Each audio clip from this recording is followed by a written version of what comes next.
तुम्ही पाहत आहात MCN न्यूज मराठी। बुलढाणा जिल्ह्यातील संग्रामपूर तालुक्यातील ग्रामपंचायत वानखेड येथे गेल्या 4-5 दिवसाआधी हरिभाऊ नांदणे यांच्या घराला विद्युत शॉकने आग लागल्याने यात नांदणे कुटुंबाचे अंगावरील कपडे सोडून घरातील इतर सर्व वस्तू, पीक, कागदपत्रे, पैसा तर उपजीविकेच्या साहित्याची राख रांगोळी झाली।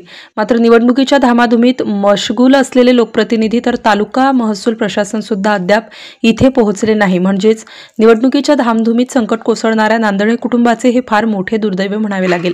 दिनांक 22 नोव्हेंबर रोजी वानखेड येथे घराला आग लागून सर्व काही खाक झालेल्या येथील भोई समाज बांधव हरिभाऊ नांदणे यांच्या जळालेल्या घराला संग्रामपूर तालुका वंचित बहुजन आघाडीने सांत्वन भेट दिली आणि सर्व परिस्थितीचा आढावा घेऊन तालुका गटविकास अधिकारी तसेच संग्रामपूर तालुका तहसीलदार यांना दूरध्वनीवरून आर्थिक मदतीची हाक दिली आहे। अद्याप नांदणे परिवाराला कुठलीच आर्थिक मदत झाली नाही। त्यांना आतापर्यंत कोणतेही अधिकारी किंवा लोकप्रतिनिधींनी साधी भेट सुद्धा दिली नाही। त्यामुळे आज वंचित बहुजन आघाडी तालुका अध्यक्ष किशोर भाऊ भिडे व युवा तालुका अध्यक्ष आशिष धुंदळे यांनी अधिकाऱ्यांना माहिती देऊन तात्काळ या पीडित कुटुंबाला आर्थिक मदत देण्याची मागणी केली आहे व या कुटुंबाला मदत न मिळाल्यास बहुजन वर्ग रस्त्यावर उतरून आंदोलन छेडणार असा इशारा यावेळी देण्यात आला।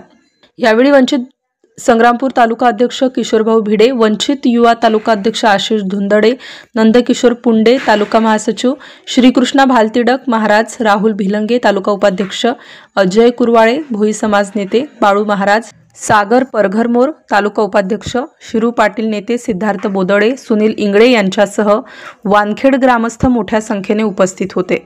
MCN न्यूज मराठीकरिता रवींद्र शिरस्कार, वानखेड, संग्रामपूर। राम राम, नमस्कार। आज वंचित बहुजन आघाडीचे समस्त तालुका अध्यक्ष पदाधिकारी आम्ही आज ठिकाणी संग्रामपूर तालुक्यातील वानखेड या ठिकाणी आलो। या ठिकाणी गेल्या 18 तारखेला आमच्या भोई समाज बांधव यांच्या एक कुळामातीचं घर, खऱ्या अर्थानं आपण या देशाला 75 ते 80 वर्ष या देशाला स्वतंत्र मिळून झाले, परंतु आजही वानखेड सारख्या गावामध्ये आमच्या अल्पसंख्याक समूहामधून भोई समाज बांधवाला राहायला सुद्धा घर नाही, अशी दयनीय दिशा या ठिकाणी आहे।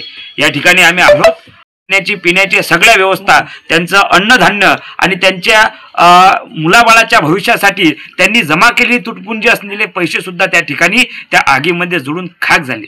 पूर्णतः बेघर झालेला परिवार हा आज रस्त्यावर येऊन त्या ठिकाणी उभा आहे। त्यांच्या घरामध्ये त्यांना झोपण्यासाठी सुद्धा जागा नाही, एवढी भयानक परिस्थिती आहे। अशा परिस्थितीमध्ये या ठिकाणी आज आम्ही आलोत।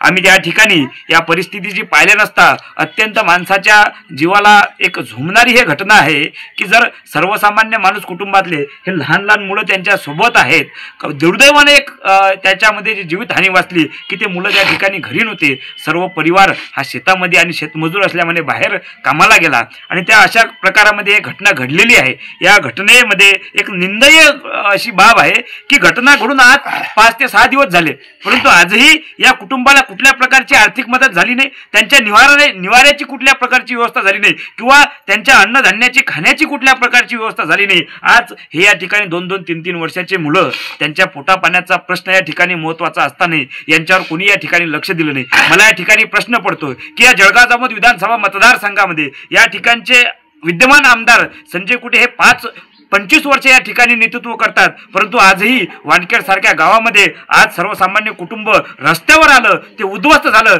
त्या कुटुंबाच्या घरामध्ये खाण्यापिण्याची व्यवस्था सर्वांची राखरांगोळी झाली, तरी सुद्धा या ठिकाणी यांना भेट दिल्या जात नाही, यांना कुठली मदत होत नाही, यांना तटपुंजी रुपयाची सुद्धा मदत या ठिकाणी व्यवस्थेने दिल्या गेली नाही। म्हणून आम्ही या ठिकाणी तहसीलदार साहेब आणि BDO साहेब यांच्या फोनद्वारे यांच्यासोबत संपर्क साधला। यांच्या ज्या घरकुल आलेला आहे त्या घरकुलाचे पूर्ण पैसे एकदाच या ठिकाणी 2-3 दिवसामध्ये दिले पाहिजे, असं या ठिकाणी BDO साहेब यांच्याशी आमचं बोलणं झालं। BDO साहेबांनी सुद्धा या ठिकाणी आश्वासन दिलं की त्यांना आम्ही त्या ठिकाणी मदत देऊ। त्यानंतर तहसीलदार साहेब यांच्या सुद्धा सोबत बोलणं झालं, त्यांनी सुद्धा या ठिकाणी तात्काळ मदत देऊ असं आम्हाला या ठिकाणी आश्वासन दिलेलं आहे। हे परिवार सध्या रस्त्यावर आलेला परिवार आहे, यांच्या दुःखात आम्ही सर्व सहभागी आहोत, यांच्या पाठीशी आम्ही आहोत। हे काका रडतात, अत्यंत मनाला आमच्या वेदना होत आहेत की या ठिकाणी आम्हाला एवढा वयाचं व्यक्तिमत्व हे या ठिकाणी रडतंय, हे दुर्दैवाची बाब आहे। या परिवाराच्या पाठीशी आम्ही ठाम आहोत। येत्या 4 ते 5 दिवसात या ठिकाणी मदत झाली नाही तर या परिवारासाठी आम्ही रस्त्यावरची लढाई सुद्धा लढायला तयार आहे आणि रस्त्यावर सुद्धा उतरल्याशिवाय आम्ही राहणार नाही।